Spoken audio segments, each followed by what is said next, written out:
Wow. We've only done one live one before, and it was at Texas Frightmare last year, and we had a great time.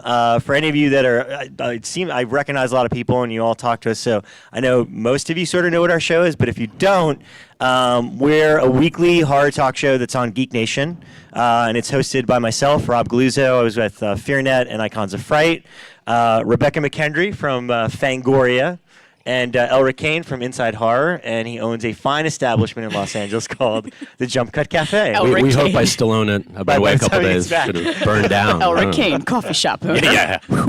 And we've been doing this show for a while, and we've had a lot of amazing guests, just based primarily because we're in Los Angeles, and we're able to bump into a lot of people.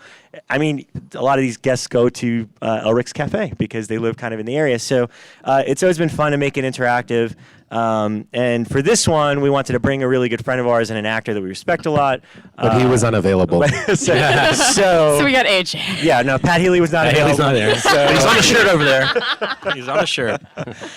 No, but seriously, and I'm not just saying this because he's sitting next to me, but The Sacrament, The House of the Devil, Horrible Way to Die is a great one if you haven't seen it. The Signal. Creepshow 3. Next. Creepshow 3, the season. Let's get really... Creepshow 3 is an underrated movie. Welcome AJ Bowen to the show with us again. And Elric, what else do we have in store? You know what? Okay, so for our 100th, we want to do something big, and everything's bigger in Texas, as they say. And there's a lot of really amazing guests here who are signing autographs as we speak. I wanted to do something different, and just as I walked in that door, and that's how cool these guys are at rolling with stuff, I said, let's do our biggest thing yet. It's the 100th episode. I want an extra guest to be one of our fans. And Aaron Dries, please come up, sir. This is a guy. We met him yesterday. Here's the story. Explain Aaron's story. We met Aaron, a couple of weeks ago. I saw a post from an Australian in Melbourne or Sydney. Yeah, come on in. I live in the middle of nowhere, so I'm from literally nowhere. So an Australian, Australia's from the middle of nowhere. I'm from New Zealand, so it took a lot for me to even invite him.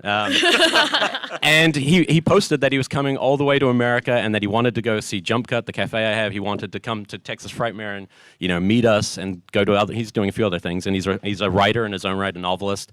And we met him, and we talked about horror yesterday, and we're like, this is no different than what our show does, which is create a conversation with people who are just passionate about movies, And so he was just such a sharp guy that we're like, there's no bigger person we could have on than one of the fans and a legit dude. So Aaron, thanks, dude.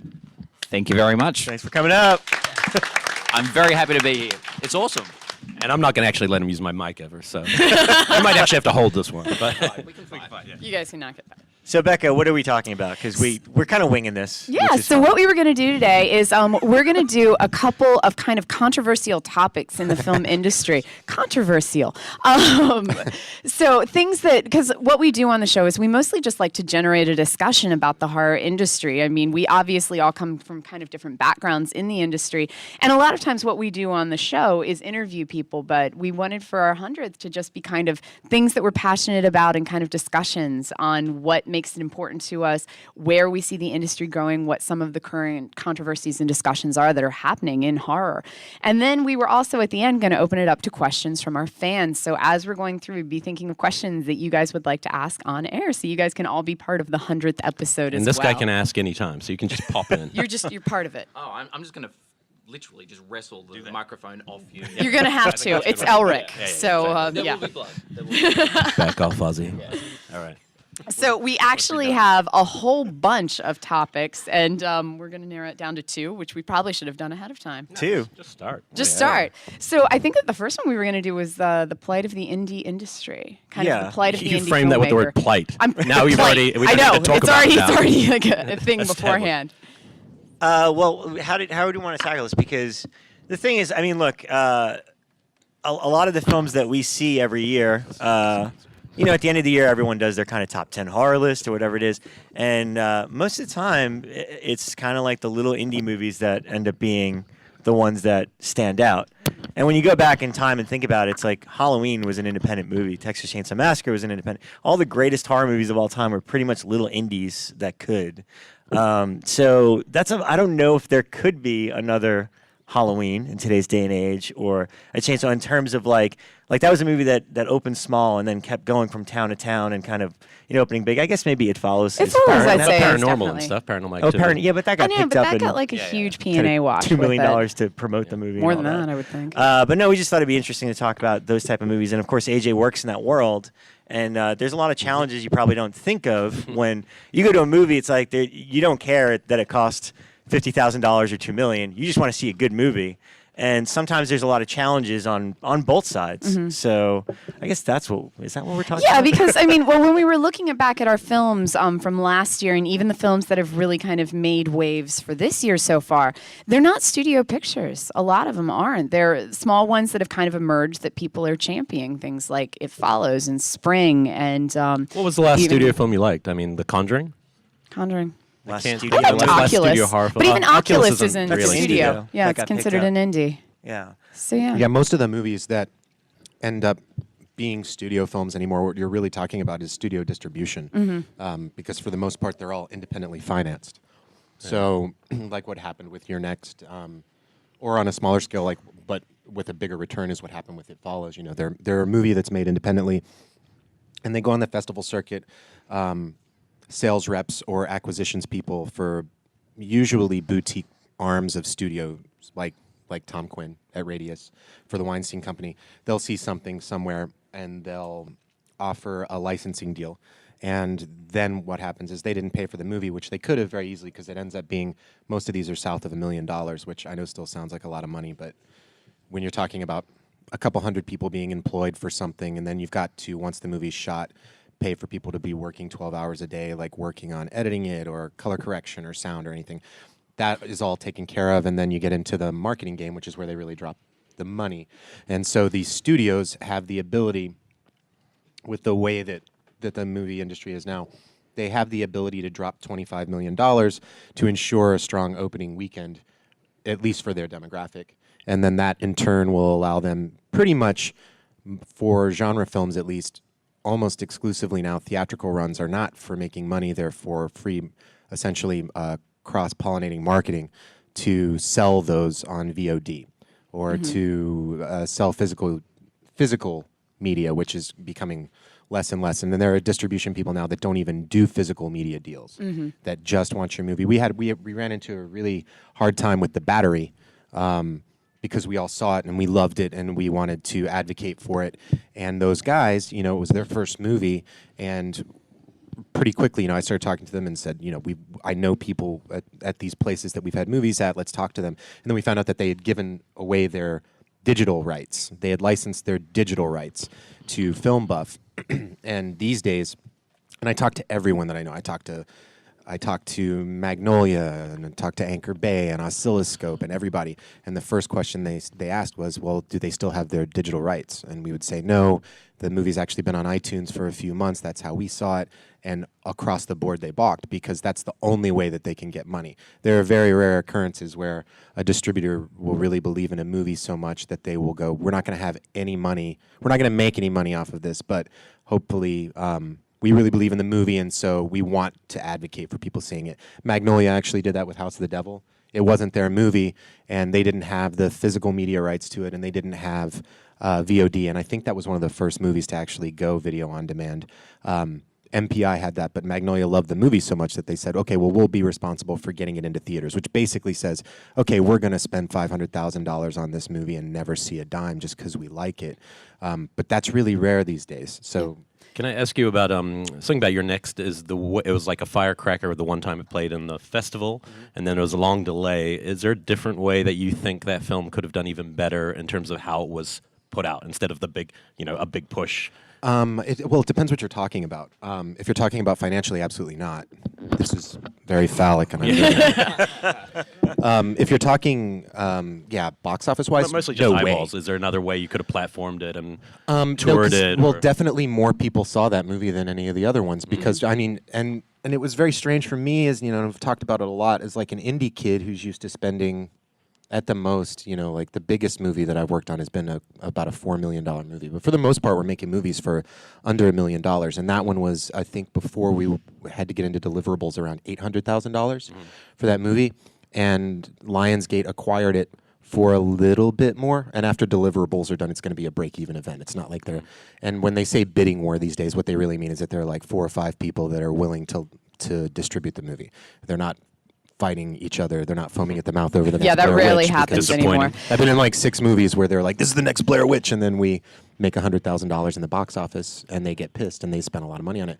But with your next, I'm always surprised that people think of that, at least some of us that either worked on it or in the indie film community think of it as some sort of, oh, nobody saw it. Well, that's just not true, because it made about $20 million domestically, and which is a crazy number for a movie that size, until you take into account that Lionsgate spent probably $25 million on P&A, which is all of the stuff. And you know, my wife and I, we live in Los Angeles, and we couldn't go anywhere. We would see on the side of a bus, we'd be going to get a taco, and on the bench there would be a poster for Your Next, and a bus would pull up and there'd be a poster for Your Next on it, and then across the street there'd be a billboard for Your Next, and then we'd go home, and on MTV there'd be a bit for it on TV.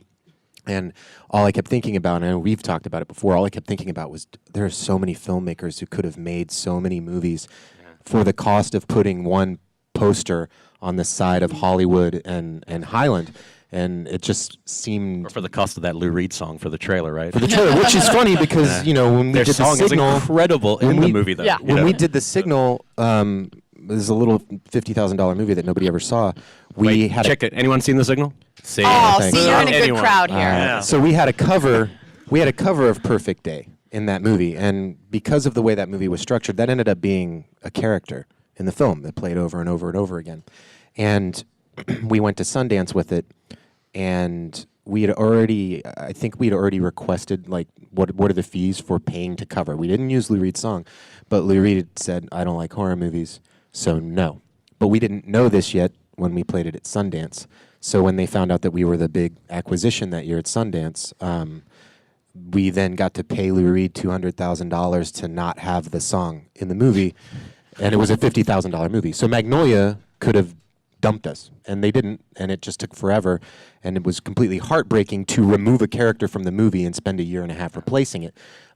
So it was, I had to do a lot of apologizing to my other friends when I saw the trailer for Your Next, and actual Then they used Perfect it. Day was in it. But yeah, they spend a shitload of money on that stuff.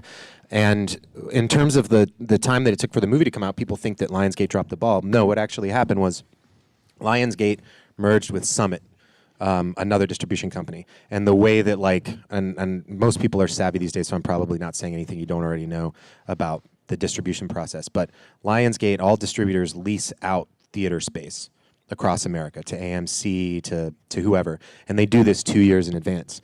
And so they already knew their 2-year calendar, for the most part, of movies that were going to play. And then they had summits. And so suddenly, when they're one company, there are now 15 movies instead of one that they have to get out, and some of them are already leased into these places, and it's really bad business to open your movie against your movie, you know, because it's actually the same company within that corporation that's promoting the movie. And we're talking like Twilight and Yeah, the so Hunger Hunger Games. Games. Like, Yeah. So those are movies basically- that are top priority. And they kind of got to get their money back on those ones. Yeah. It's okay for them to not get their money back on Your Next. So they do it in descending order of budget, and then, of course, which one's been in the can the longest. So we just ended up being like 14th or 15th there. I was actually blown away at how far behind that they got, so far and hard behind it, like promoting it. But at the end of the day, I think that it was a miracle of the number of people that saw it, because you're talking about trying to open a movie against an Oprah movie starring one of the people that started Mumblecore.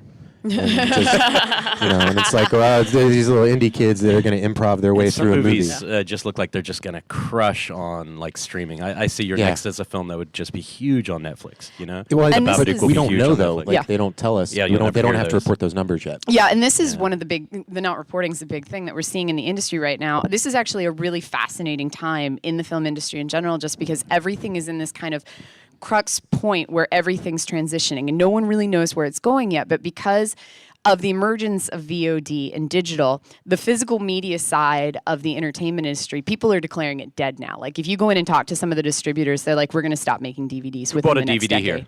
here, or Blu-ray. I bought a couple. Okay. And that Right. makes me so sad as well, because I have that collecting bone in my body that I want that physical media. Surely I'm not the only one, though, but apparently I am. I miss that.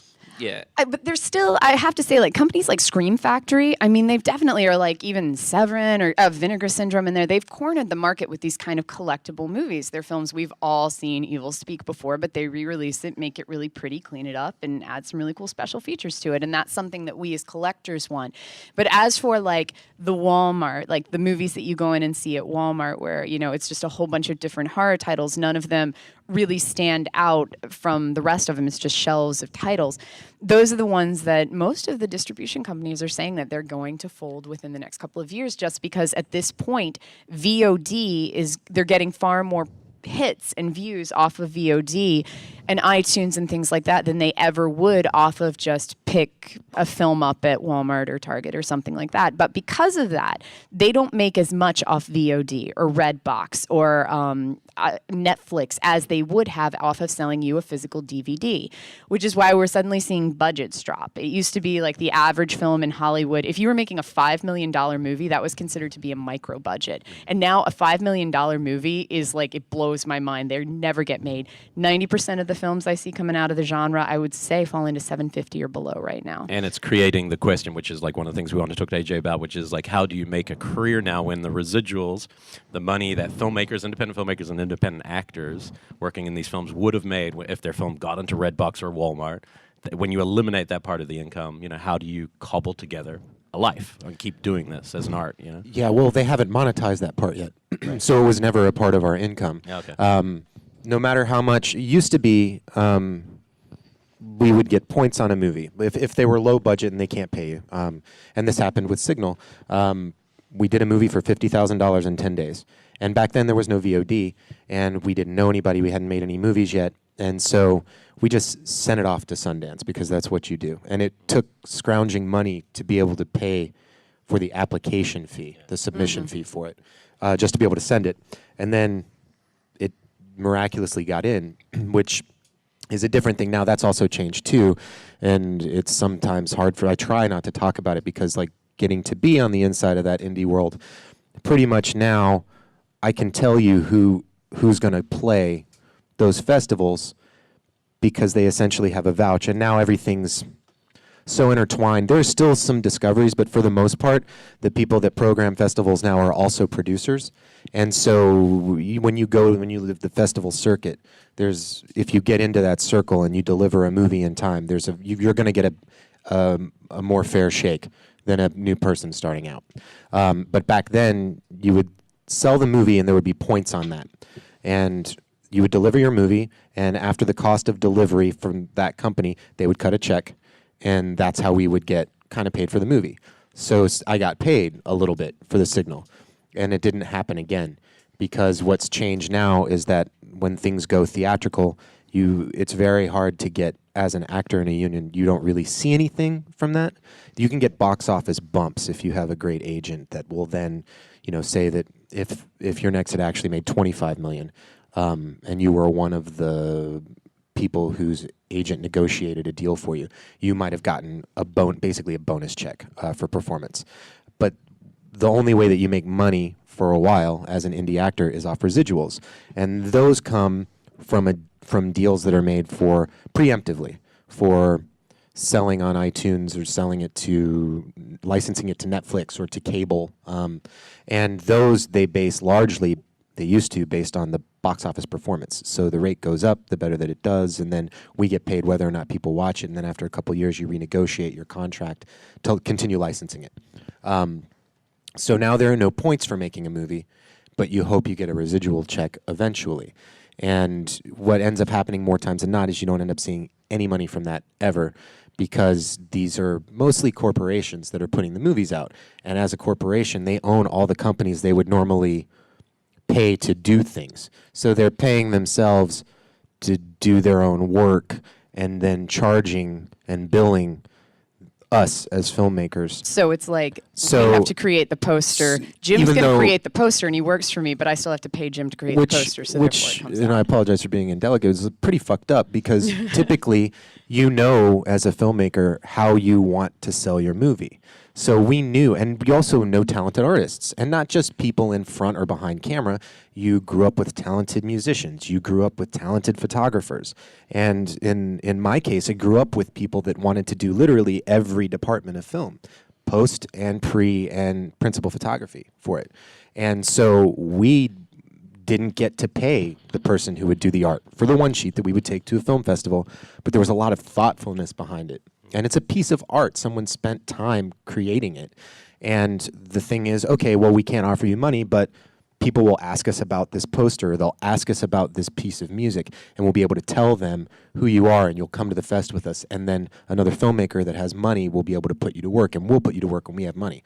But what ends up happening now is the distributors farm out that work to somebody that they already own. So we have a perfectly good poster. We have a perfectly good trailer from us who knew what we wanted the tone of the movie to be. And instead, the distributor now goes, well, what's going to put more butts in seats? And they typically go one of two ways, either romance or, TNA and blood. And if your movie isn't really focused on that, if it's focused on character or sort of different atmospheric elements, they'll still put those things on it. And now you don't have your poster, you have one that doesn't reflect your movie. So less people go see it because you were less specific about what your viewpoint was. Well, what type of deal was set up with something like The Sacrament? Are you getting residuals for that? Because I want you to. Because I want to as well. that was a cracking good film. Thank you. Yeah. Thank you. But it's true. I did get it. What do we get? We get about I'm sorry, my wife's in here. We got $11 for The Sacrament, and that was our big check. That's $11 you didn't have before, sir. It paid for the McMuffin sandwich I just had. What with Sacrament, basically the way that worked is it was an expensive movie as far as genre movies go, especially when you've got someone like me as the lead of the movie that isn't. There's not a $25 million market to go see the bearded guy. Show up and. Is that why Eli Roth's name was above it? Like that's the draw that he's the star. Well, actually, yeah. So what happened is, and Ty, who is like a brother to me, is actually one of those people that's legitimately brilliant, and which is rare. Most people get told that online, but Ty's actually a really, really intelligent guy. He's so good at what he does that basically he was hanging out with Eli, and Eli was like, we all kind of know each other, and Eli and Ty are friends and been looking to make something together. And Eli was like, well, do you have any ideas? There were people, I think it was like Eli's birthday party, and there were a bunch of people there. And Ty pulled one out of his ass and was like, which got him greenlit a movie with Nicole Kidman, by the way. He had a meeting with her because she liked House of the Devil, and was like, I would love to know do you have Nicole anything? Kidman, fan of House of the Devil. That's pretty cool. So, Australian too. So I know that Put that on the she's poster. Yeah. So she asked him. She was like, I would love to make a movie with you. Do you have anything for me? And he was like, Yeah, I've got a thing for you. And she's like, Tell me about it. So he improvised his way through a thing that he thought, well, she might be into this. And he told her, and she was like, that's great. Can I read a script? And he said, well, you know what? Since you're interested in it, I would like to rewrite it and revise some things. So can you give me 5 days to do that? 5 days? 5 days. That's like not sleeping. Can you give me for 5 script days to take a look at it and, make sure that the grammar, make sure I didn't mess any of that up so that it looks professional, and then I'll give it to you. And she was like, that would be great. Ty went home and wrote that script in 4 days. Gave it to her. She was like, this is phenomenal. I want to do it. And it got greenlit. And then the way that most things work, it's so impossible to get a movie made, even if it's greenlit, even if there's money in the bank. I would say at least 60% of the films that we hear about that are taking place in Hollywood never happen. That's why a lot of people are like, you guys seem like you said something on the show and then you were like, oh, we can't talk about that yet. That's a lot of reason why things like that happen is we'll hear about movies and then knowing that they will likely kind of get kiboshed along the way. Or even there's legal stuff with that too. It's like, oh shit, am I supposed to say that? Yeah, because we can't announce AJ's talking to them about that. Yeah. So that's basically what happened with Sacrament. Ty had always wanted to do a thing about Jonestown, but he wanted to actually do an 8-part miniseries for HBO, and he tried to get the ability to do that about Jonestown, where you would use the people's names, but you would be really exhaustive about the content of it, where the least important part was the horrific end to there, because we always were in agreement about thinking that, well, nobody's ever talking about the people that were there. Those were human beings, and they didn't choose to. Most of them didn't choose to die. So it was kind of a weird thing. But Eli had Green Inferno getting ready to be going at the same time. Elric's a big fan. Elric Big loves fan. Green Inferno. But He's a this is huge actually- Eli Roth fan in general. I also like fart jokes. But this is. So the two fit perfectly.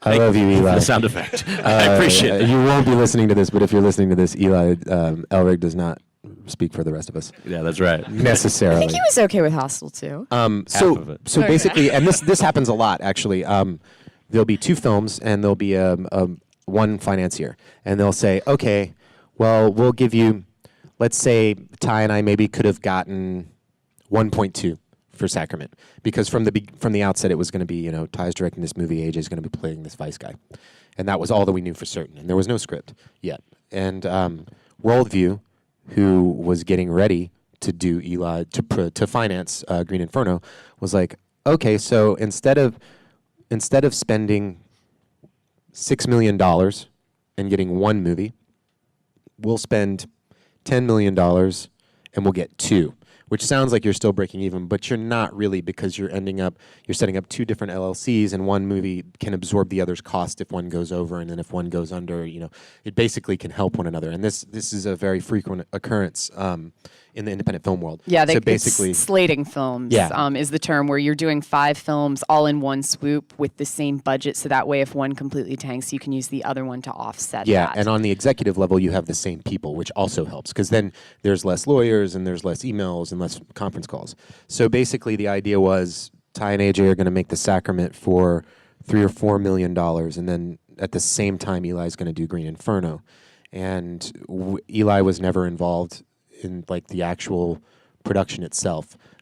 He would help promote it and talk about it, and he would have discussions with Ty about where he saw the cut going. But what ended up happening with the Sacrament is we ran into financial problems with that one. And also at the end of the day, and initially it was going to be a much more mainstream film, but we had money problems, and credit to Ty, we were there thinking, okay, we're not going to get to finish this movie. And Ty kind of was like, fuck it, I'm going to make a weird movie. If I don't know that I'm going to have it, if I don't know if we're going to get to continue shooting, I'm going to make a very specific film the way that I would do a movie, the things that I want to talk about with this. So the tone of the movie kind of changed right as we were starting to do it. And so, but it cost us $4 million to make a $3 million movie. We spent $1 million just went away on that one, completely evaporated, and it still cost us about that much to make the movie, and it was a very tough sell. There's not a lot of exploitable elements on it. It's not fun. So basically, we went to. The difference with that one is we had huge critical response, which we had never really had before. We're used to the indie film community or the internet being really kind to us, but we were not used to things like Variety giving us a positive review, or the Hollywood Reporter, or getting to premiere the movie at the Venice Film Festival. So we got to Toronto with it. It was really well received, and it was also really hated by the people that didn't like it, which was great, because you're leaving a strong impression. And that's actually really good business for us. And also creatively, it's really good for us, because that's what I want. I want you to either love it or hate it, and then I want to have a conversation about it. I don't give a shit about middle of the road, then I really fucked up. Yeah, if that's the case. surprisingly one of the best marketing tools that you can have. When you have a film like It Follows, where it's very polarizing, and people are either like, it's the greatest film I've ever seen, or, oh my God, that was just a piece of drivel on screen. Greatest film I've ever seen. So See? Wait, Polarized. I want to do. How many of you seen It Follows? Seen it? How It's many doing well. How many of you Liked liked it? All right, that's pretty.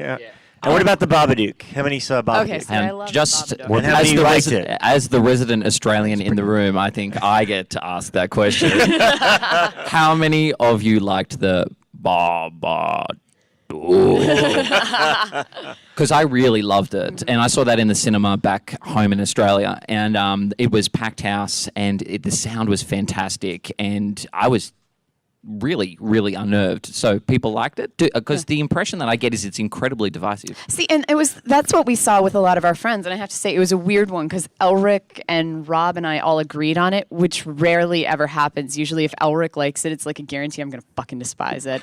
That's just a given. And Rob's always like, he kind of, goes back and forth between who he's siding with on each one. But yeah, we kind of... I mean, we've talked, the first half of the show now has been about the business, and so let's make the second half about passion and what turns us on, and especially with AJ, what keeps you going. Because the thing that impresses me most about since I've met AJ was the fact that he seeks out filmmakers that interest him. If he sees a movie like The Battery, he was the first one to tell us about The Battery. Then we championed The Battery on the show, and eventually Scream Factory put it out from that chain of events. And now that guy has Jeremy more films on the way. And we're talking about It Follows. We're talking about The Babadook. Here's what I love about movies, and the reason I keep doing the show, and I think it's similar to, I'm guessing, why AJ, with some of the acting and seeking out filmmakers, is the films that we have heard nothing about. Yeah. I had never even heard the word Babadook when I saw that movie. I'd never heard the word It Follows. I didn't know it was... Well, I'd heard that it was at Cannes. That's all I knew about it. I hadn't seen an image. Those films, that's exciting. That's like you're still discovering something. Just like when we used to go to video stores and see a cover and go, holy shit, what is this? But all these Hollywood movies, when we've heard about Ouija for 7 months, and then the movie comes and you're like, oh my God, I couldn't feed that to a dog. You know what I mean? And so it's that discovery. And I think a lot of you are here because you discovered a podcast or you discovered us yesterday doing trivia or whatever, and you pass it along, just like they keep passing it along and It Follows. But it's, Oh my you didn't God. have to sleep with us yet. You guys catch that? Did you see what he did? See what he did. So I'm throwing it to all of you, including Aaron. How'd you hear about even the show? In Australia. We don't have internet. Yeah, we don't have internet. I was sent a pigeon with a scroll attached to its leg. From the House of Baratheon? Yeah, exactly. Through word of mouth in terms of the podcast. But in terms of movies, it is passed along, It does follow online friends, usually podcasts, that type of thing. Twitter, social media is a big one as well. That's where I'm hearing a lot of things as well. Had you heard about Babadook in Australia? Because that's the point of origin with the movie. Had you guys heard about it before it premiered there? Was there talk of it? People had. I had not. It was purely word of mouth. Somebody sent me through a link, and I went, ooh, I can't believe I didn't know that this was in the pipeline. I genuinely think that the Australian film industry doesn't promote itself strongly enough within Australia, let alone internationally. It absolutely stuns me that you even know what the Babadook is, in all honesty. And it could have been even bigger, I feel. But do you want to speak a bit to discovery and passion? I mean, AJ, how you actually look for filmmakers and roles? I'm trying not to pass out here at this table. Okay. No, and we've talked a lot about this. I'm sure a lot of people have a similar situation, and I'm actually curious from Aaron too. But we grew up in we all grew up in a very specific time, and I can't even explain it. I don't want to be that old guy that's like, oh, back in my day. But it was amazing to grow up when the video store was hitting, like when that was a big deal. And all of us would go, hey, is that God? Technology's ruining it all. It was like you were saying, like just discovering something here, seeing a title for the first. Like we still have memories of like videos that we saw, but we never got to rent it. Oh yeah, like it's The Body Shop. I will forever remember that cover. I've never seen the movie. It's probably awful. It never made it to DVD, but I will always remember that. Yeah, cover. and you like if you saw it at this convention, you'd be like, I would get it $60. immediately. I'm buying it. And again, it I might be horrible, but I'm just like, it's the cover. It holds something for me. Yeah, and I think you said it a few episodes ago. It's like, when I see a new movie, from any genre, but especially horror, I just want to feel something. I just want to see something new. I want to, because I love back in New York. Because I'm originally from New York, I had a lot of friends that they're into movies, but I was the movie guy, and I would very regularly find something like The Signal or Behind the Mask, and I was the one that would rally them all together and be like, we have to watch this movie. And then all of them, and then they'd be like, oh, that was a great movie. But none of them would have went and seeked it out because they just didn't have any ambition. But that's how I discovered movies, and I love that about the show and interacting with you guys online and stuff. It's like that's exciting when you discover something. You just want to tell everybody about it. Yeah. So I think mine is kind of seeing the undiscovered gems, which is still the same thing. It's still in the same lines of discovery. But being at Fango, I get literally 200 press releases a day. I wish I was kidding about that. But and some of them are like big swanky press releases from studios, and then some of them are just people like, hey, I made a zombie film in my backyard with my friends, telling us about it. And we get so many. So it's things like the Babadook. We'll know about a year in advance, and we'll know it's coming. So, and we know which ones they're really going to do pushes for or take to festivals, but then it's the ones that get kind of disregarded and just pushed and end up just, bulk buy on Netflix, and then we discover how kick-ass they are. Like Taking of Deborah Logan was one for me. We learned about that through our fans. Yeah. I think it's Somebody the only was film I like- can think of like that. Where There's been a couple where somebody's just where we had messaged no me and been interest like, in just it watch it. until people wrote Detention to was us. one where I had been talking about it and a fan messaged me and was like, hey, it's on Netflix. You should check it out. It didn't get much attention. And then that day I said something to Rob at the studio. I was like, have you ever heard of a film called Detention? One of the fans just said I should check it out. And he was like, you're going to love it. And I did. Yeah. So it's these ones that kind of just get swept under the rug that I'm then going, hey, no one else gave this love. I'm going to. And for me, older films are a big thing. If I can find something that came out in the 80s that, was completely forgotten or disregarded that I've never seen before, that's where I get really passionate. Right before we came here, AJ and I were talking, and that's our goal this summer is like, we're going to watch all summer slasher horror movies, and we're going to find one that neither of us have. We have to discover. Have you seen Disconnected? Yeah. Oh, wait, you were at Yes. the screening with Yeah. me. Okay. It's this Not a summer movie. this not a might summer movie. speak to that kind of thing a little bit. I have this dream. Can we get some has a dream. underscore, please? This is we about need shit's about to get music. really real. There's this, and like again, I'm glad that Amanda's here because she can back me up on this. Since I was 6 years old, there's a movie of which I do not know the title. And back then, of course, I didn't know that this is what I was going to be doing. I saw it back then, but the age that I am, TV had a hard time filling content on the weekends during the day. There were 3 channels back then. There were actually 4. And so on Saturdays in the early 80s, they would play shitloads of horror movies. Now, I was never allowed to watch horror movies as a kid, but my parents would be doing shit, and these were edited for TV, and so I would see them like all afternoon. That's how I saw the first several Friday films that I saw. I saw on a Saturday afternoon on like The Fox. And I was like, holy shit, this is the thing that I saw in the video store, the box that scared the shit out of me. But there was this one in the woods, and I remember the ending of it. And the 2 things in horror that I'm most freak out about are Christmas movies, Christmas horror movies, and then camper slasher movies. I can't tell you why. I grew up in Georgia. I went to camp where they shot Jason Lives, so that may have something to do with it. But I'm on this lifelong odyssey to find this movie, and I've been looking for it since 1983. So I know it was made before then, but I don't know the name We're of it. going to solve this in 3 minutes. It's not Let's hear gonna, it. I promise you it's not Somebody going to here's happen gonna because go. that means that I've been looking for it for 31 years, and I can't find it. I'm even like every time I let them know every time I get one, and I'm like, I think this is going to be it. I think this is going to be the one. And I sit down and watch it. What is it? Yeah, What tell is us, it? Jesus. No, that's what I'm saying. I have no fucking idea. No, but Oh my God. but You are don't have there a any memory? You don't moments remember the at the scene or end that anything? you remember? Yeah, Well, nothing. but I've been doing this for so long. Like I Doesn't tell you guys matter. this, and you're going to throw out things like Just Before Dawn. No, or we're not Travel going to throw Home anything Forever. out. We're going to get it right. So So one person you're out there's definitely gonna say not going to get it right, Elric. You don't really watch movies. Oh, yeah. So That's, yeah, right. I'm sorry. I'm just busting your chops. You're taking my line to Becky. You can't steal it. Yeah, that's what he said. So I know that there's like a guy and a girl, 2 couple campers. No. No. And it's also not Don't Go in the Woods, which I thought had promise because I'd seen that one a long time ago, and then I was like, oh, maybe it's Don't Go in the Woods because there's like rock wall, but they're like inbred too, like inbred monster things. I know how the movie ends is that like a dude falls down the side of a cliff, and then the girl gets stuck there and she gets impregnated. Oh, yeah, it's Wrong Turn 2. I'm confident. No, what? Yeah. The Prey? But I watched The Prey.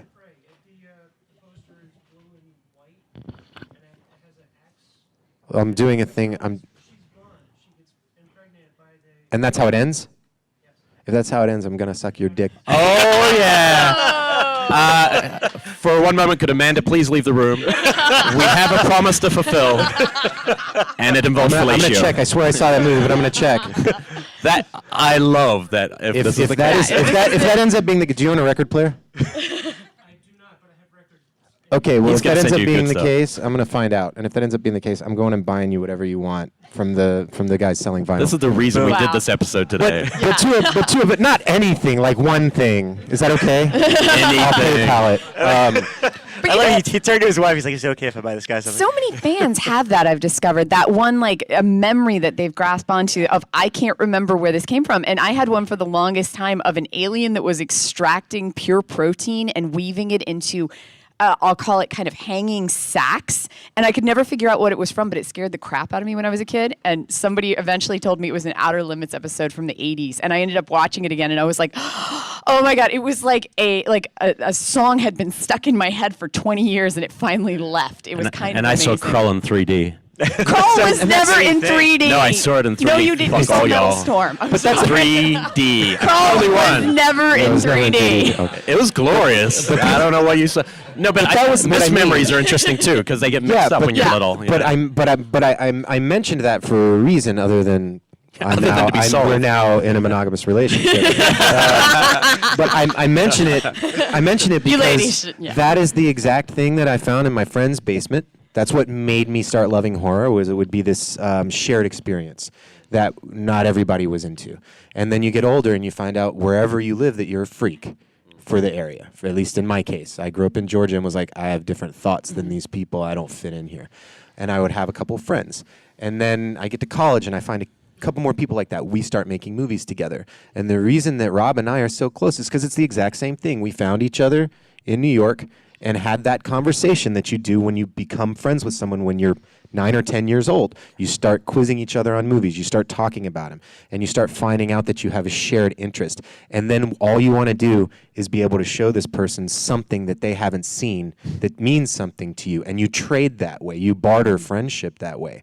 And for me as a performer, as a writer, as an actor, or whatever, that's a big part. When we were talking about things like The Battery, I got to see that movie and was like, I need everybody that I care about and anybody that I don't even know yet to see this movie, because you can see that I need this person to make another movie because I'm selfish and I want to watch what this person, I want this to advocate. It's boring to talk about yourself. I don't trust people that make movies that do. Like, I hate that shit. I hate the word I. Fucking hate it. I doesn't make a movie, we do. And when you see somebody doing something that you didn't know about, you've got to tell people about it, because there's like, a lot of us don't live in Dallas, but we're in the basement of this hotel together this weekend for the one time in our lives that we're all going to be here. And there might be something that you've seen that somebody doesn't know about that you can turn them on about, and then you get to have this whole new experience. That's what we were talking about, looking for camper slasher movies, looking for like the movie that you sent me over Christmas, this obscure thing. I might not like it, but it doesn't matter. I got to see Ghost it. samurai in Wisconsin on Christmas killing Blood people. Beat. Blood Amazing. Blood Beat. And how do you describe it? It's actually shot in like 82, and he's like, this movie. Well, Yeah. It's like it was shot in 1982, but it feels like a movie that was shot in 2015, where they didn't have the budget to be able to get the time period right. of 1982, So they went 82. which is endorsement enough to watch it. I recommend watching everything. Yeah. Literally every movie. You know, But- we were talking at breakfast this morning about how, this is still true in Hollywood, horror is the underdog. It still is in Hollywood. You mean, there are people who make movies, and then there are people who make horror, and it's weird because we're always kind of lumped in this weird little area, and even geographically we're kind of lumped. We're all in the valley. I mean, it's a weird little kind of underdog environment that happens. But at the same time, if anything, I think that definitely invigorates my passion as well, because we're fighting for something. It becomes like a mission in what we're doing, and we're spreading almost like a word around of everything that's going on. I always feel like, I don't know. I only want horror films to be made by people who really had something to say and wanted to make a movie, and that they didn't just go, oh, well, horror is the one thing that sells, so I'm going to make a horror film. I just can't watch that stuff anymore. I need somebody who said, I'm so passionate about making the story, and horror is the place I can be subversive, where I can get this across. And that's why I think a lot of filmmakers who are just filmmakers making other films, I think it's telling that the director of Babadook wouldn't classify herself as a horror director. She's a director, and that's the next movie she makes probably won't be horror. Then she'll come back when she has something to say. Robert Mitchell, who made It Follows, his first film's, a teenage slumber party movie or whatever. And so I think that's important. I think some people are just falling into that trap going, I'm a horror director and this is what I make, and then how much can you say in that? Well, that's You know? well. What you're talking about is sincerity versus insincerity, Okay. and for me, that's really. I don't like to get into the good bad movie. We've talked about this so much. Like, Sure. Yeah. everyone thinks that they're educated enough to say whether a movie's good or bad, and I would say 90+% of those people that say that statement, what they're actually saying is whether they liked or disliked the movie, and that good or bad in terms of filmmaking technique or story writing has nothing to do with what they're talking about. They liked it or they didn't. And for me, I really hate things like so bad it's good. I want to fucking punch people in the face when I see that kind of shit. Because I don't, and like idea of a guilty pleasure. No, it's a fucking movie. If you like it, don't feel guilty about it. Figure out how to speak about what you enjoy about it and don't feel bad about it because somebody worked really hard on it. So we can see as people that like genre films, someone that's trying to cash grab, and more times than not, that's the studio system when they're actually financing and making the movie. And that's fair because really every single movie that they make, that's what they're doing. But people don't care about those movies for the most part as much as we care about our movies, so we smell bullshit really quickly on that. I'll take a movie that's got a fucked up third act where the acting's a little whack, or you see like some really bad colored fake blood or something wonky, if it's sincere. If I know that someone earnestly failed and swung for the fences, there's probably something in it that I enjoy watching. You know, Rob had recommended a movie to me that fits perfectly into that. This film called Little Aaron Merriweather. Yeah. And I can't say that it's not the best made movie at all. It's definitely got some glaring flaws to it, but the sincerity just leaks off the screen. Oh, Found last year had that. Found like yeah. they were committed. It's not my favorite movie, but there's so much in it that was from the heart, and these guys believed in it, and that it totally washed over you, and you're like, okay, this is a real film. This guy's saying his next film will probably blow you away. You know? Yeah, and the thing with Found is like, because that was one that had a lot of budgetary restriction, and it looks like a really cheap movie. But look, if you have a passion and a story you want to tell, you'll figure out a way to make it no matter what. And the best analogy, I posted a picture on the Killer POV page. Somebody came to our table yesterday that had his costume was just a Freddy glove as like a hat. That was amazing. And like yarn. silly string, so he could be the guy that gets, We turned just went into straight up to him. We're like, mesh you won net. Texas. Yeah, we're like, that's a good. Boom. How much could that have cost? Like I know. $15 Yeah. for the glove and some strings, but that was like the best A costume I've lifetime seen. of back problems. But, sure, But that's the thing. It's like if you yeah. want to do something cool like that, and that's the thing. It got everyone's attention. Like I see that parallel in movies too. Like just because you're like I don't have the money to do it now, but if you could figure out a way, and even if it looks, you could see the seams. If it's sincere, it'll stand out. And Yeah. it drives me crazy. Since It Follows come out, I've had more fights about that movie than any, and not with these guys where they're like, it didn't totally work for me. That's totally fine. I've had fights with people telling me I'm wrong about it. Like, and I won't call them out, but a friend of mine just Call tells them me, out. no, you're actually wrong. There's no way that can be a great film, and there's no way people can love it because XYZ, the story, XYZ, the plot. I'm like, I don't care he about says any that of those about things. every But I don't film. care. Are I you a don't- liar? They tell you that no, you're it's lying just like, about look, your this opinion? film affected me in a way that I haven't been affected by a horror film in a long time, which is a feeling I think last time was maybe Nightmare on Elm Street when I was young, and a feeling of like, I don't know where this is going, and I like watching it because it's aesthetically pleasing, but it's also, there's something really weird and creepy. And I wasn't thinking about the plot holes. I haven't seen it a second time, so I might watch it through a different lens. So it's not about, is this good or bad? It's about, it affected me, and that's all there is to movies, in my opinion. Remember you said this next time you're ridiculing me for my Freddy's Dead You're love? wrong I about love Freddy. Freddy's Dead. I'm just kidding. It amused me. Cooper's it great affected in me. that. I love Freddy's Dead. He hates it. But on the flip side, I loved It Follows, and it did have an effect on me. I actually was I saw it, and I was on the borderline, I think, of maybe getting sick. Anyway, I got so many chills from watching It Follows that I think it synthesized a cold, and I got really sick. But going back to Found as well, I really liked that film, and I was watching it and thinking to myself, yeah, maybe I wish he just had that little bit more money. Maybe that little bit more money, or somebody gave him some more money to remake this and to put it out there. But then I went, no, actually, no. It's I had that the same remake sincerity idea. Yeah, Like, the no, I don't sincerity wanna- of it is it shines. Handmade. There's a handmade quality. Absolutely, Yeah. it felt like sculpture. Well, we are at about 12 minutes, so let's get some audience Yeah, questions. we want to include you in the conversation. Why don't you come up? So they Especially can if you hear came all the way from Armando, right? Mexico. He came all the way from Mexico, All the way from guys. Mexico. Give this man a hand. How awesome Mexico. is that? Hola. Okay, now that I got the cliche out. I actually want to recommend a director for your show. I studied screenwriting in USC for the summer, and I met this director, writer known as Ben Krishman. He's actually at Stanley premiering his film Sunchoke with Barbara Crampton. I saw a picture of that. It looked cool. Sunshine, cool night. I Title. saw the trailer, and I haven't seen the film yet, and I really want to see it.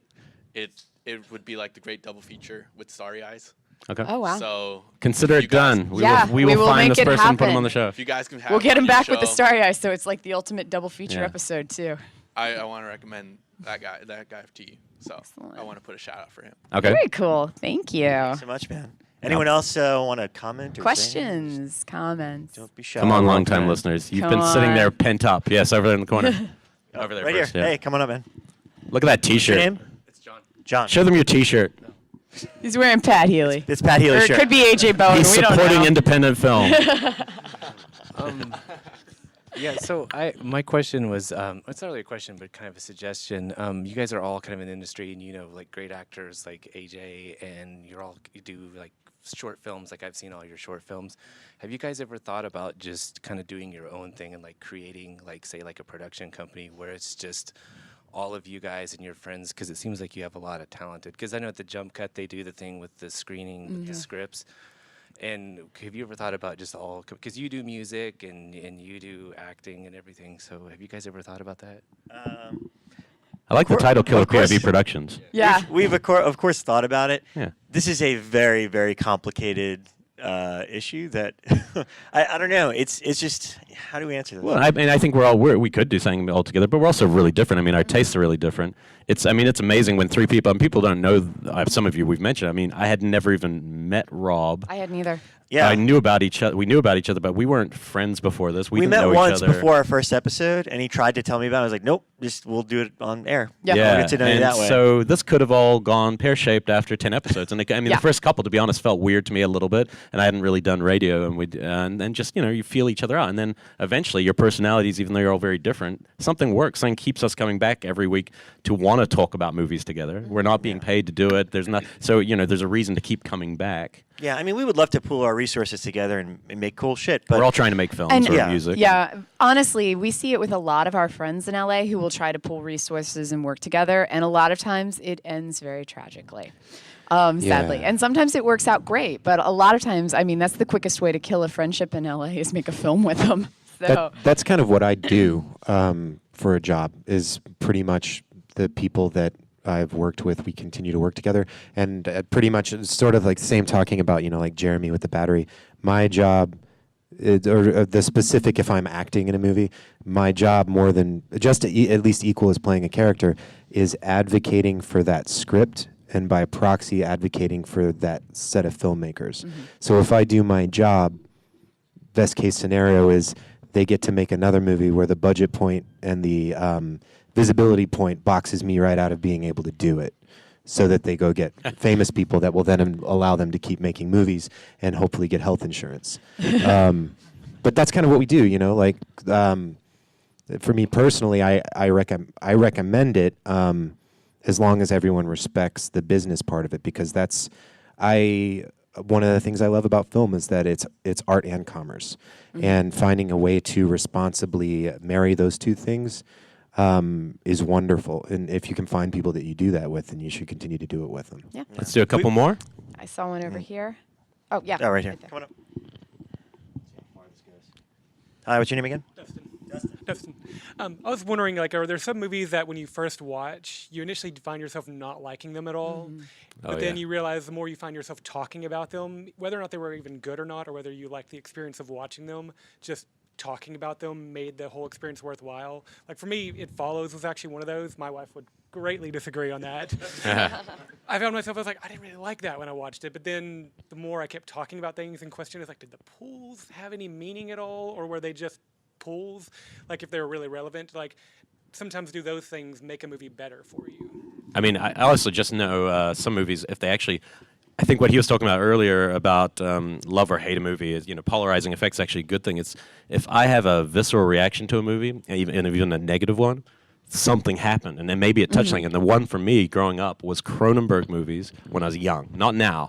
When I was young, my first viewing of them was almost universally loathing, like something almost repulsed by, especially Dead Ringers when I was way too young, and then Crash. Oh, yeah. Crash. I remember sitting in the theater going, "Why am I watching? What is going on?" And then later on, I think about their movies, and they become some of my favorite, not necessarily rewatch movies, but just movies I think about over time and time again. And yet that first initial connection is like, oh, I don't want to see this. And so I think, that's a slightly different reaction, but yeah. I think mine works in reverse a lot of the time, because one of the big focuses that I have within like my research work and in my job is I usually get handed the really intense stuff, like if it has intense gore, anything that, way over the top, controversial films, things like Human Centipede or Serbian Film. And a lot of times when I first watch it, I'll have that initial reaction of shock of what I'm watching.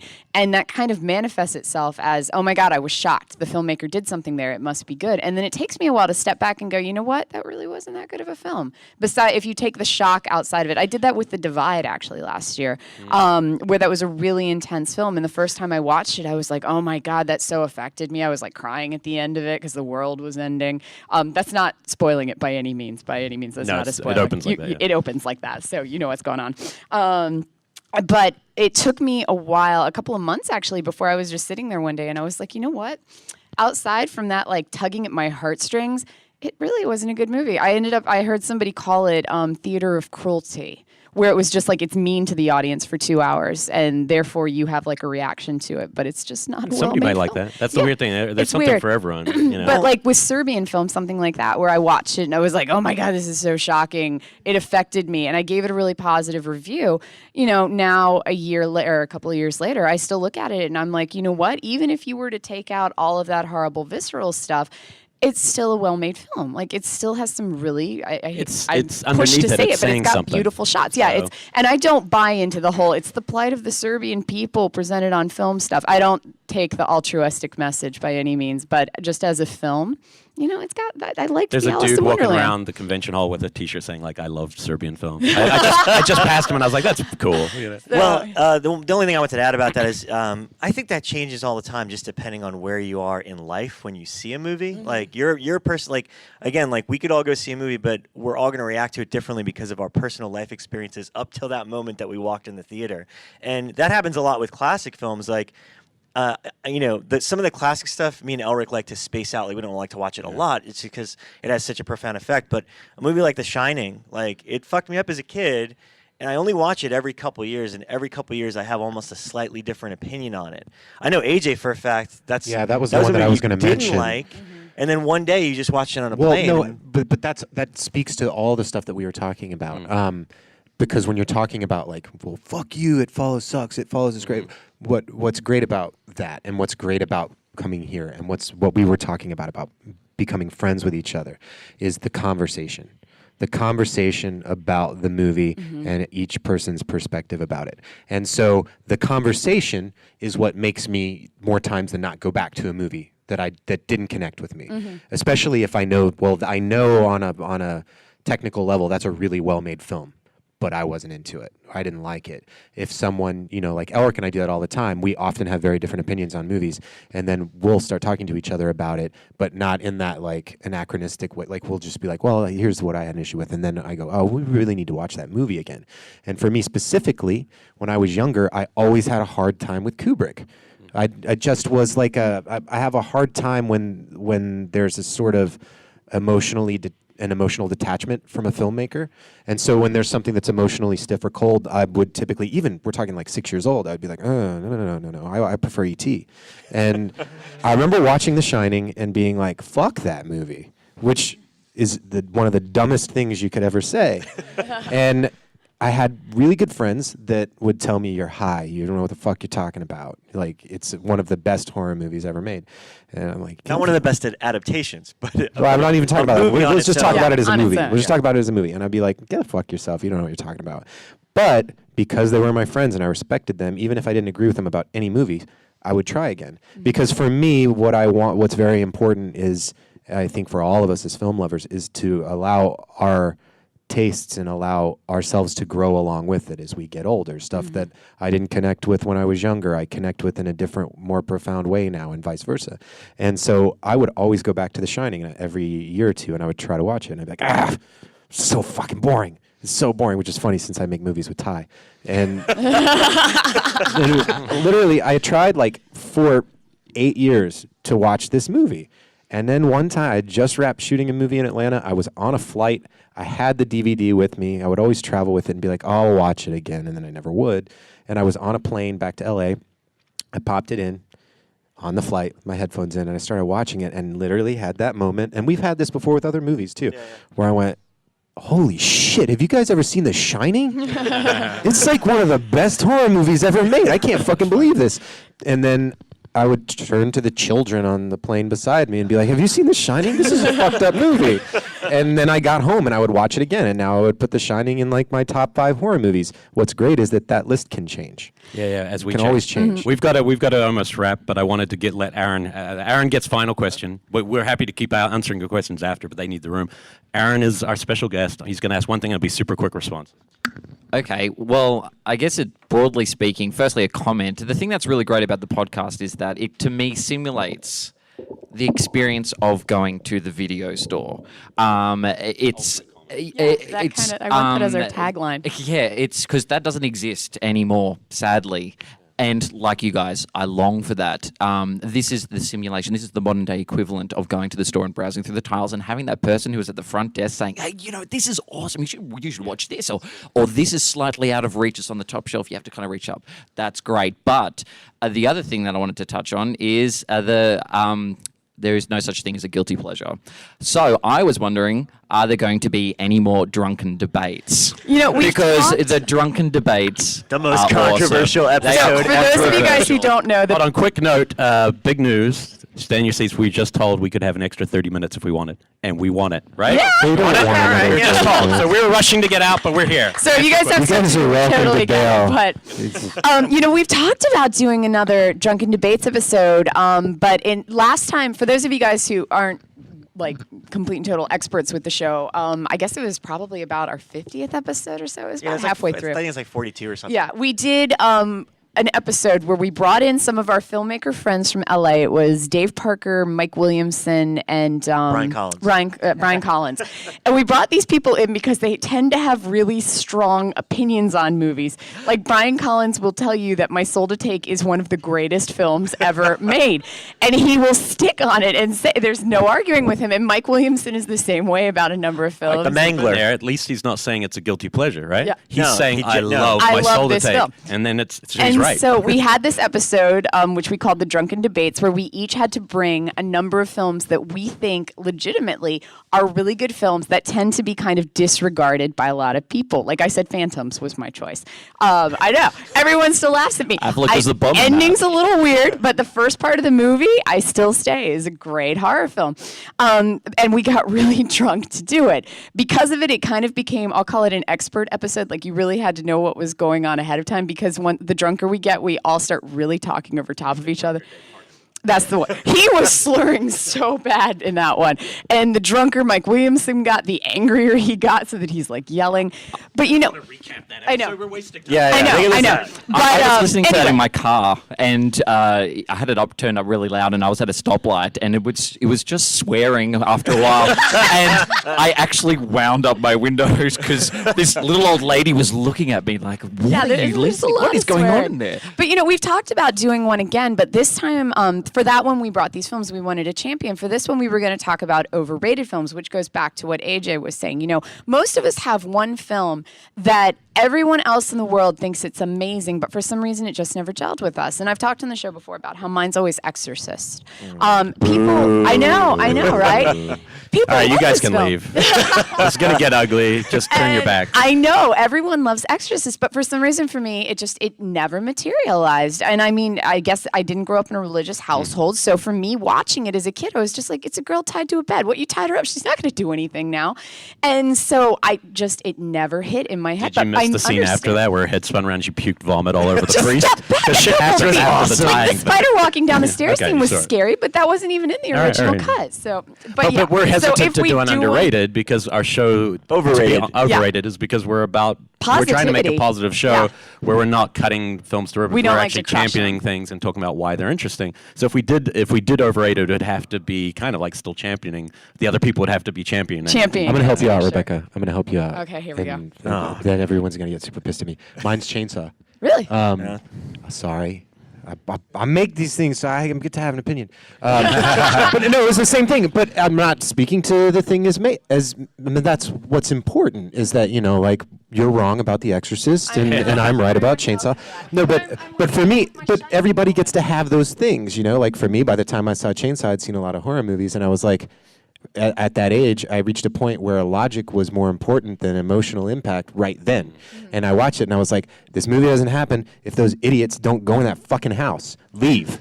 And so but really what we're talking about when I say that is I was mad at the characters in the movie and judged the whole film as a result of it because I was like, these guys are idiots. I don't want to watch a movie about these dumbasses. They deserve what they get and the guy in the wheelchair is fucking annoying. Oh yeah. Well, that hasn't Part's changed. true.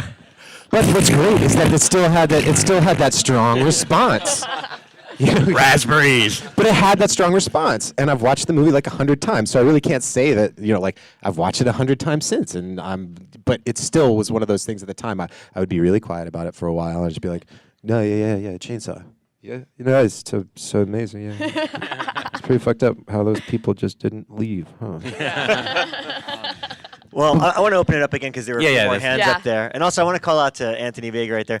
Elric used to say he's waving right there with the P-Wig shirt. Because early on in our show, Elric would always get like make all these references and stuff. He's like, I know that the one fan in Kansas, or the one listener in Kansas, probably doesn't understand what we're talking about or doesn't care or whatever. And he came up to us last year and was like, I'm from Kansas. I'm your one fan from Kansas. So he's here. We're speaking to you. He came to We've join mentioned us He's in today. the audience now. Thank you. One Okay. fan per state. That's still 50 fans. That's good. That means we're doing good. My name's Rick, proud member and worried about his safety, member of Cronenberg's hernia. Rick won trivia Yeah, last he night. won trivia last night. So, it's kind of gotten ugly because even our Australian friends are like, oh, you're one of those guys. Yeah.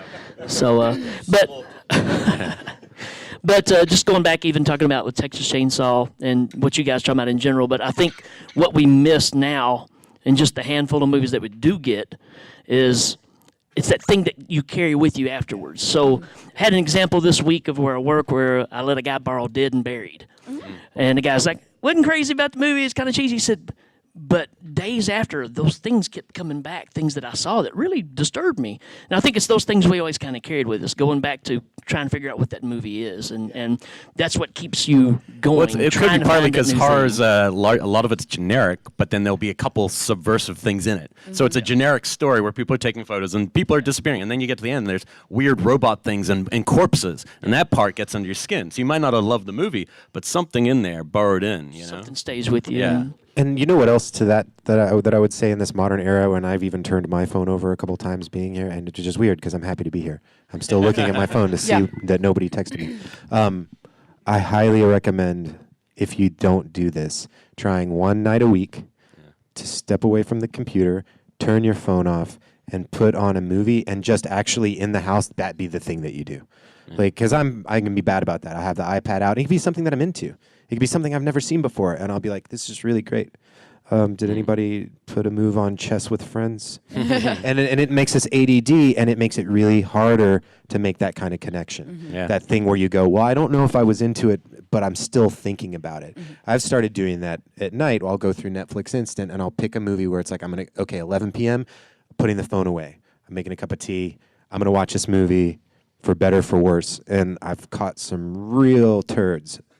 But I've also seen some movies that blew my mind. And I think that if we did spent a little bit more time doing that, then we would be helping ourselves foster that conversation. because the movies were always bigger than us. We went to movie theaters. The screen's bigger than you physically, and you're not allowed to do anything while you watch it. And so we're all affected by movies. Then one day we have all these other options while we're watching a movie, and a lot of people use them.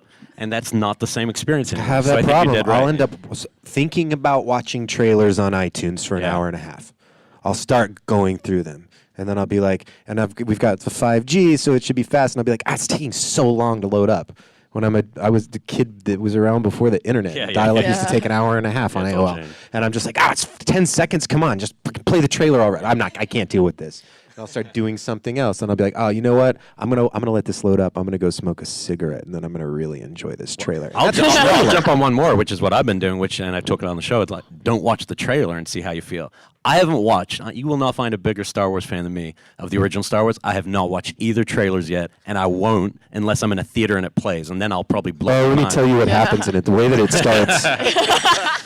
No, because it can really enhance things. Like, they show too much in trailers now, and that the art of cutting a trailer has just changed so radically that they are trying to show you all the money shots, and it's like try avoiding it, And I then have to see how much it improves the film. Being in a number of pitch meetings in LA, that is now a common thing that you will hear is there's no trailer moment. I've heard that so many times where they will say, you don't have any trailer moments in here. And that's what they're looking for is like moments of somebody, saying help me into the camera and then being pulled into darkness just because you put that at the end of a trailer and boom, you've roped in an That's audience. why Corman was cool. He'd put in like another helicopter explosion. That's not in the movie, but it's in the trailer. What was You'll the one still about go, the guy you know? getting skinned and so they made it as part of the Warnowski trailer? episode. Go listen to that. That's a good story. Yeah. Anyway, more questions. Anyone else? Oh, right up here.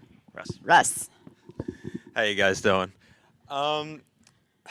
The Shining has always been a warring debate in my mind. Yeah. Because I grew up loving Stephen King. And He's wearing a the Stephen reason King why shirt, by I the love way. Stephen King stuff is because he creates these characters that you love and you care for and you don't want them to be harmed.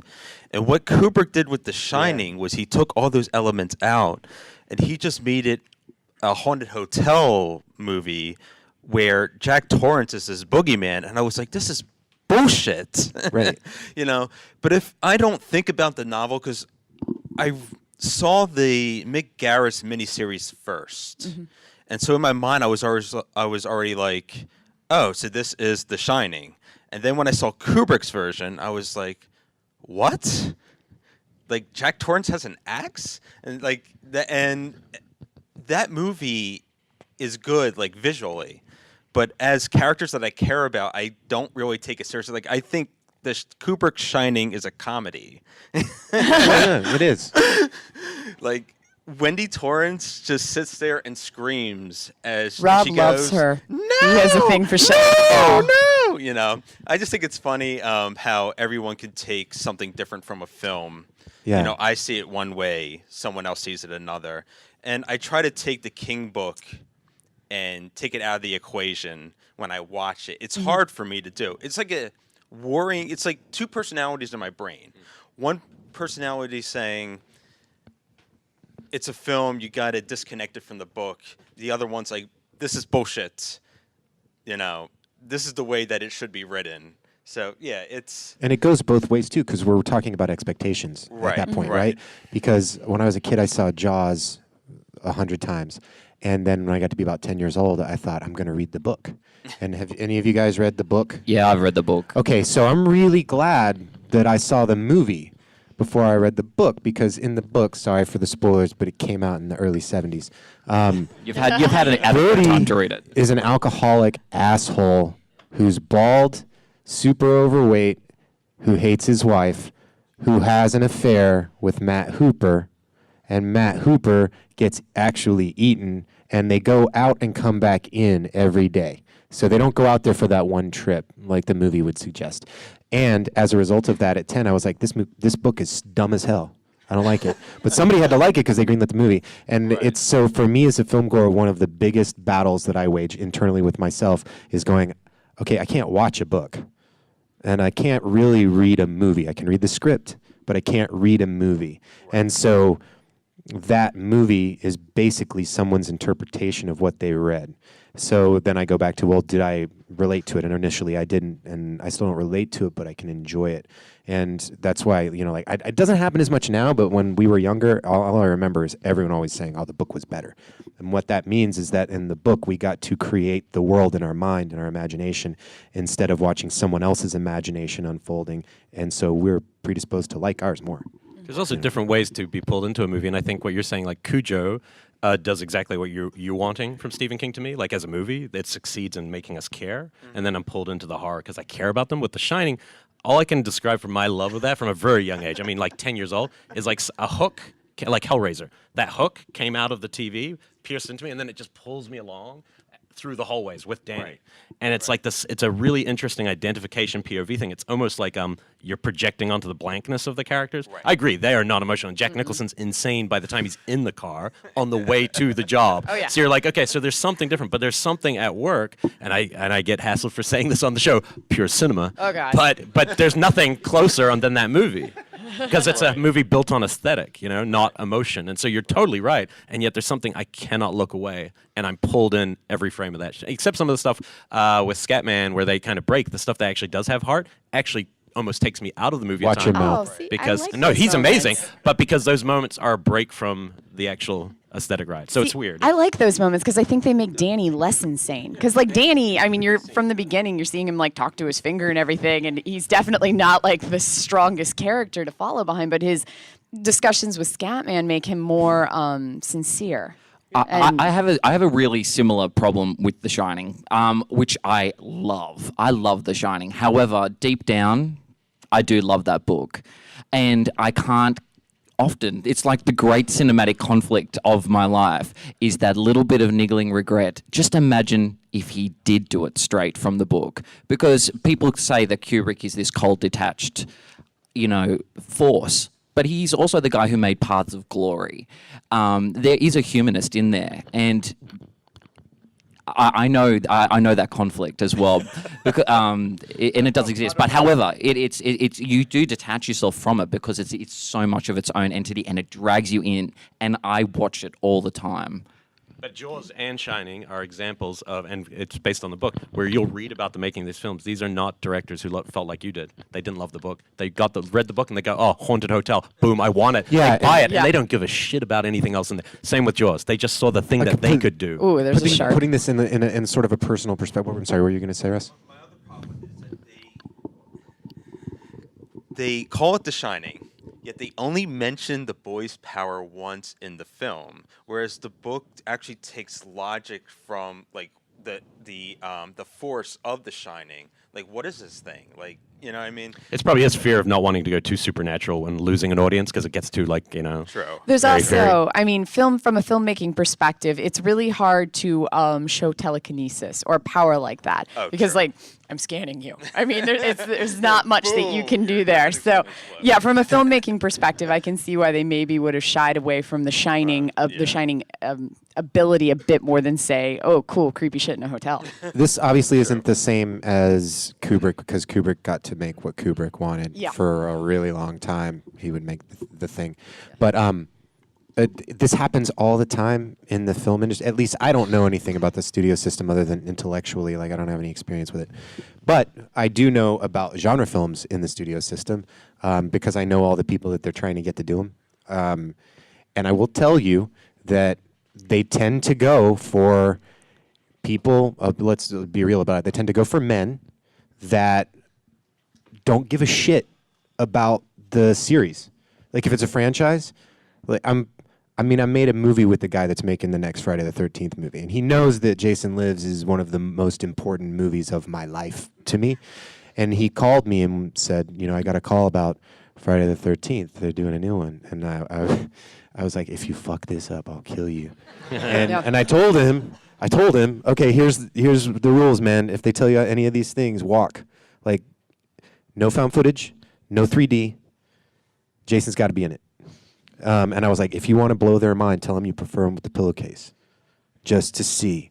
And I was like, then they'll think that you really know what you're talking about. And he went in there, I shit you not, and said, I don't really care about this series. I'm not very interested in Jason as a killer. I would like to make a movie more like about the mother, and because Jason's boring. He got the job. Yeah.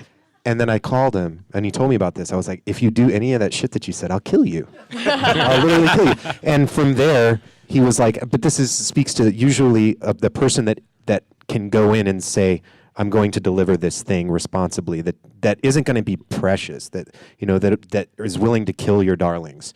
That's who gets the job. Mm-hmm. Now, since then, we've done a whole lot of educating him. And he now is like really invested in it. But this ends up happening. Someone that's fairly dispassionate about the source material, if you're talking about source material, is sometimes the best person for it because they're not going to come in it with fan service, which we love as fans, but I don't think that it's the best thing for any movie, you know?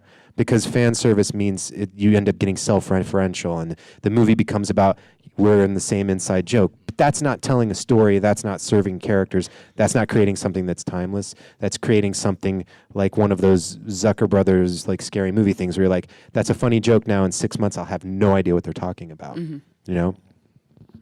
Okay. Yes, I had a question more along the lines of one internet debate about It Follows. Was I had seen someone just posted something that was all hate. It was like, it wasn't I don't like it. It was like you said, it was like, just don't go see it because I'm deciding it's categorically bad. And then I ended up in sort of discussion with one of my podcast friends from Utah. That's the other thing, a beautiful thing about podcasts was going from watching these movies alone to like, oh my gosh, like this guy, I heard he liked Night Train Murders, and now we're living together. Crazy. This can happen to you too. Love comes to heart, people. But, He's a keeper. yeah, he's a keeper. Especially if he's Well, right about the steal prey. him and then yeah, so then the debate with him was, I was like, he didn't like it either, which was fine. And I was like, but isn't this exciting that there's this independent film? And he's like, and he has this independent movie fatigue because there is so much available streaming. Like you can put up your own movie on Amazon. So like, how much of a struggle is it for you guys, and just also like production wise when you're pitching a film? Because there's so much available. You don't have to pay for actual film anymore. Like, so how is it, on the one hand, there's, like you said, there's like all these, you see some gems and some turds. So you'll see an Easter Bunny kill or someone's knocking at the door, and then you see something that was like, oh, I made this in my backyard and I don't even actually like horror. So can you talk maybe a little bit about that, if that makes sense? Yeah, we are in a ridiculously saturated market right now. More horror films are coming out right now than we've ever seen before, simply because a lot of, and this is a sad thing to say, a lot of the people in Hollywood who are just looking to make a quick buck see horror films as a quick buck.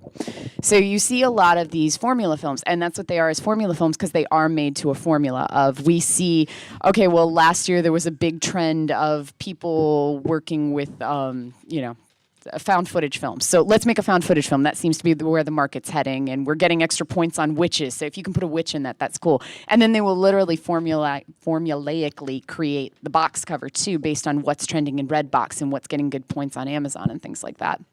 So you do see a lot of that. But I love it when the markets are saturated. The market was saturated in the 80s too. And then in the 90s, we got very few and far between horror films. And then it kind of started coming back at the end of the first decade of the 2000s. But when we see saturated markets are when two things happen. It's when we start seeing really savvy filmmakers happen. It's when we start seeing, it's when we start seeing really savvy filmmakers, because they kind of have to push themselves to really get something out more creatively. So like right now, you can't just make a zombie film, because there's 7 other people this week who made a zombie film, just this week, I guarantee it. And so you can't just do a standard found footage haunted house movie, because there are so many. So you really have to push yourself creatively as a filmmaker. And I also love it because it creates really savvy viewers. At this point, we have seen so much coming out in the genre market that we're not just going to watch anything. And it really pushes the viewers to be more specific and more refined in their viewing standards of what you're willing to put up with and what you're willing to watch. And at that moment, the cream rises to the top, because you've got smarter filmmakers and smarter viewers. So the saturated market, it's harder to get your stuff seen and to get into it, but it makes a better product. That's why, people look at the 80s as like being this glorious time, or the 50s as being this glorious time. The reason those are glorious times, we had so much product that you really had to go just balls out to get something really well done and that would stand out. And that's and budgets and imagination in the 80s. Yeah. There's a lot of that too. Yeah, and I was listening to, on the way here to Texas, I was listening to the F This Movie podcast, which our friend and listener Patrick does, and he was making a very valid point about how if you really look at it, all the best horror movies ever tend to be the most decisive. Like the ones we've mentioned today, it's like either people love them or hate them, and it's more interesting, like, because anybody that loves, like everyone loved, they gave the example like, oh, everyone pretty much loved Conjuring. I mean, but that's because it's a straightforward, by the numbers kind of Poltergeist and it's well made, and everyone's like, yeah, it's pretty good. But nobody's talking about it in the same way as, you know, Babadook and It Follows. Or and even stuff like that. Insidious. I get more excited about a new Insidious film than I do Conjuring, even though Conjuring's like a perfectly crafted movie. Right. Insidious showed me something different, and I hadn't quite seen that, and I was like, oh, I'm curious where this is going. Like, they're going into this further. What's going to be the next sequel? A sequel to Conjuring, I'm not going to be excited. I'll enjoy it. But, you know, going somewhere unfamiliar is more exciting to me. The Evil Dead movie kind of got me excited like that. The Evil Dead remake. Just because that was another one where people were arguing over it, whether or not it's good or bad or has merit. And I was arguing with Fede about about South by. I don't, as a person that primarily makes them, I don't pitch anymore.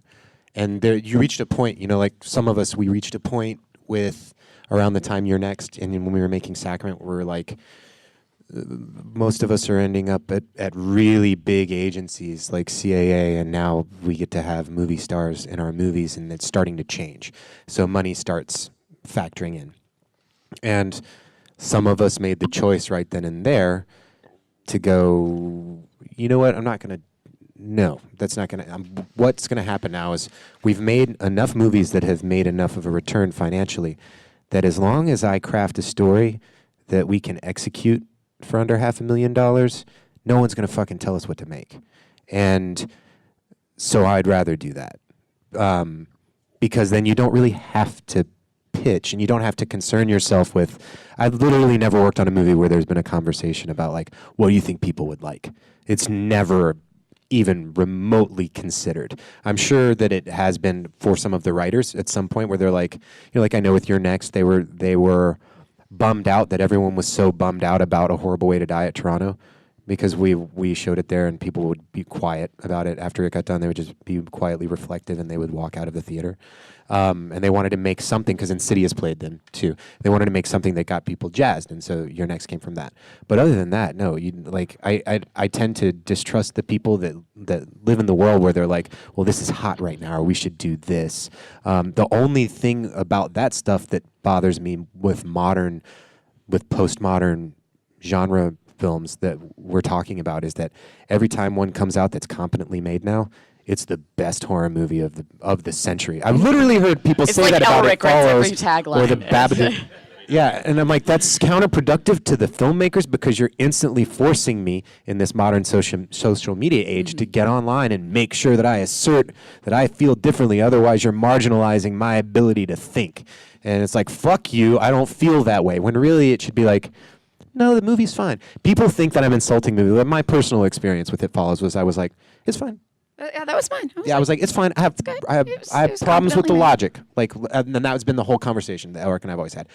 But because I said that, that turned into, I hope that everyone that worked on It Follows gets herpes and that nobody watches the movie. That was what And I happened was on like, our I show. don't feel that way at all. I want it to do well. I want every movie to do well. If you except go for back- three Cameron herpes films. cases already. If you go back to the first For real. episode where I address It Follows, I say, you know what? It had some really good jump scares, but it didn't gel for me. And then by like 3 episodes later, it was like, well, Becca hated it. So, She but didn't even watch it. I She didn't showed even up. watch it. I slept the whole time. It seems to be counterproductive to all of the stuff that we've been talking about, just fostering that friendship and that community and that conversation.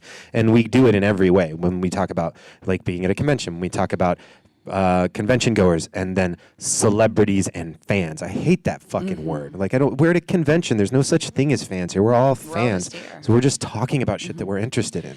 There's only one person here signing for free, my friends. It's AJ Bowen. Seriously. Rob will charge you $60. So, For real. But to speak to what AJ was talking about, we live in a really great time right now because you can make that choice as a filmmaker to not pitch. And we're seeing, I mean, granted, you may not have quite the budget, but you have control back. And that's what we're seeing a lot of people do, which is how a lot of some of the better films are getting made. I heard somebody refer to pitch meetings as the day you collect water bottles, because you will literally go from office to office, and every single time you walk in, they'll be like, can I get you a bottle of water? And you take it, and then you put it in your car. And so, like, by the end of, like, your day of pitching to people, you'll just have a collection of water bottles in the back. And they are looking for a formula, because you'll walk walk in, and sometimes you will have a marketing person sitting in the meeting with you, and you'll go through your whole razzmatazz of, and there's a vampire, and it's steampunk, and things explode, and then at the end, somebody will just turn and be like, "Can we market that?" And that's what it ultimately comes down to. So you are seeing a huge, and that's part of the saturation, number of filmmakers who are like, fuck it, I can come up with $30,000 on my own. Yeah. I don't have to put up with this bullshit. Let's just go do it. I will say that was the we're in the process of making a movie right now, and it was a little unfair for me to say I don't do pitch meetings. We did have a pitch meeting, and the pitch meeting was as follows: we'll make a movie for $50,000.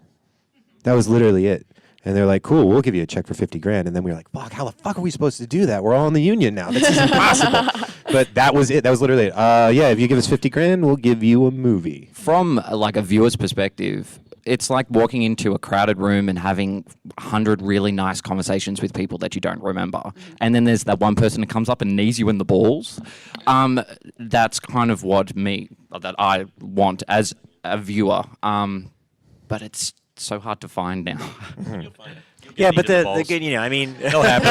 I'll do it. Someone will knee you in the balls now, I guarantee. It was an open invitation. What am I kidding? I think we're right on our time now, though. Yeah. Right on And I mean that's kind of the whole point of doing the show and coming out to the conventions and talking to you guys is to find those movies. I mean, yeah, we watch a lot of stuff, but the best stuff, if you come to me and tell me I love this movie passionately, then I'm probably going to check it out. It's going to be at the top of my queue. But anyway, don't get jaded. Take a break. Like if you get to a point where you think horror films are like bullshit, take a break. Watch a foreign film. Come back to it, and then get your mind blown. Go watch Roadhouse because it's a perfect movie. Exactly. Point It's a really break. perfect movie. I'm in the middle of a Rambo marathon right now. Yeah. Like I'm breaking from horror to watch those. But, Go watch Summer School. I did. I was doing for a while. I was doing what I would call Furious Nightmare, where I was doing a Fast and the Furious film and then a Nightmare film until I made it through all of them. Wow. So, yeah, Furious Nightmare. Furious. That's Nightmare. cool. Spin-off. Yeah, but just stay passionate about what you're into, and Yeah. everyone up here is passionate about something, and I think you guys are awesome for listening to this. For if you weren't listeners, the fact that you sat in this room for the last hour and a half while there's all this action. Apologies, because we know that people spent money to be up there, and you just wasted a shitload of it. Oh, it's not a waste. You refueled us. No, thank you for being here for the 100th. We'll see you for 150 next year. Yeah, maybe. come to the Fango booth. We're going to be there all weekend, and AJ's signing for free, and we're more than happy to continue these conversations. And we're moderating the Phantasm panel in a couple hours. Yeah, come. Yeah. Thanks for coming, guys. Thanks, Thank Aaron, you. for being here.